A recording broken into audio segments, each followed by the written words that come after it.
bienvenue dans la chaîne de Mathématiques Sciences. Dans cette toute nouvelle vidéo pour les premières en spécialité mathématiques, je vous propose d'apprendre à calculer une somme. Cette fois-ci, non pas dans le cas des suites géométriques, des suites arithmétiques, comme on avait évoqué dans la vidéo sur les suites arithmétiques, mais plutôt une somme de puissance en fait. De puissances consécutives, par exemple des puissances de 2, par exemple, comme on va évoquer dans cette vidéo.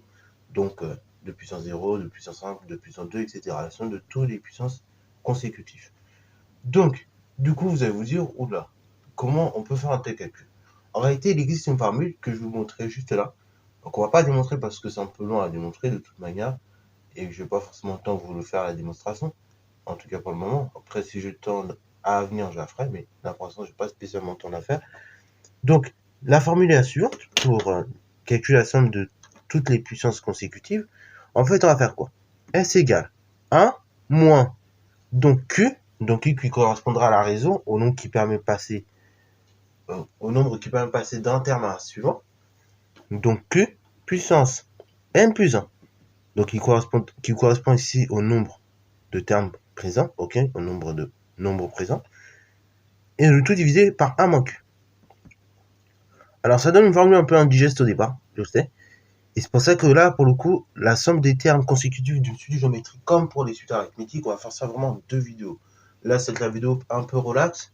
Et dans une prochaine vidéo, on fera ça sur les suites géométriques, bien déter, tranquille. Ok? Et c'est pour ça que je vais prendre un truc que vous connaissez normalement, les puissances de 2. À un moment donné, je pense que même si vous ne les connaissez pas trop, vous allez les connaître avec moi, parce que au moins celles qui, au moins jusqu'à 2 puissance 10. Après, on va pas plus loin.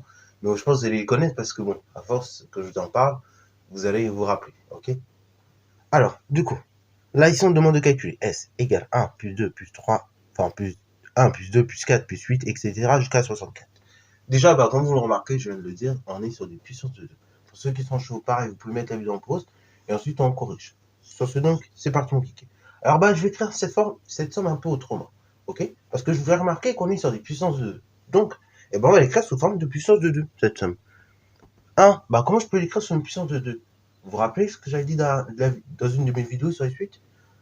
Un nombre puissance 0, ça fait 1. Ok? Et du coup, 2 puissance... Donc, en fait, 1, c'est très facile à écrire sur une puissance de 2. C'est 2 puissance 0. Ensuite, 2, c'est 2 puissance 4, c'est tout simplement 2 fois 2. Donc, 2 puissance 2. 8, c'est 2 fois 2 fois 2. Donc, c'est 2 puissance 3. Etc. jusqu'à arriver à 64. 64, comment je peux faire pour obtenir 64? Je fais donc 2 fois 2. Ok, ça fait 4. Fois 2, 8. Encore fois 2, donc là j'arrive à 16. Encore fois 2, 32. Donc là j'ai répété 5 fois la multiplication par 2. Donc là on a 2 puissance 5. Et on est à 32. Ensuite je remultiplie par 2, donc de 32. Et ça fait bien 64. Donc en fait, 64 c'est 2 puissance 6. Ok? Voilà, donc on arrive là. Donc en fait, il s'agit de calculer la somme des puissances de 2. Donc de 2 puissance 0 à 2 puissance 6. Ok? Donc du coup, cela revient à dire que on a 1 moins Q exposant n plus 1. Donc du coup, n il vaut combien? N en fait c'est le dernier nombre, ok? De 0 jusqu'à 6, le dernier nombre, le nombre le plus éloigné, c'est 6. Donc ça sera 1 sur Q exposant 6 plus 1 sur 1 moins Q. Mais Q, on a dit tout à l'heure. En fait, c'est tout simplement ce que j'ai marqué. On a dit que pour passer d'un terme à un suivant, on multiplie par 2 puissance 1, ok? Donc la raison ici, Q, c'est 2. Donc du coup, S égale 1 moins 2 puissance 7 en réalité, sur 1 moins 2. Et donc là, S égale, on va faire le calcul à la calculatrice, pour le coup ça va donner un gros calcul.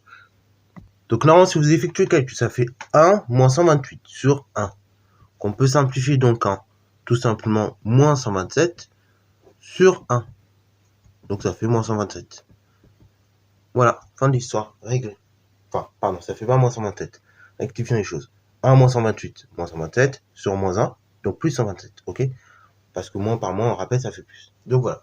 On trouve que la somme des puissances de 2, donc de 1 jusqu'à 2 puissance 6, c'est 127. Ok? Toi, vous. Quand je calcule 2 puissance 0, 2 puissance 1 jusqu'à 2 puissance 6, je trouve normalement 127. Voilà. Donc sur ce, c'est la fin de cette petite vidéo. J'espère qu'elle t'a plu. Si c'est le cas, n'hésite pas à la liker, commenter et bonne installation en mathématiques et en sciences.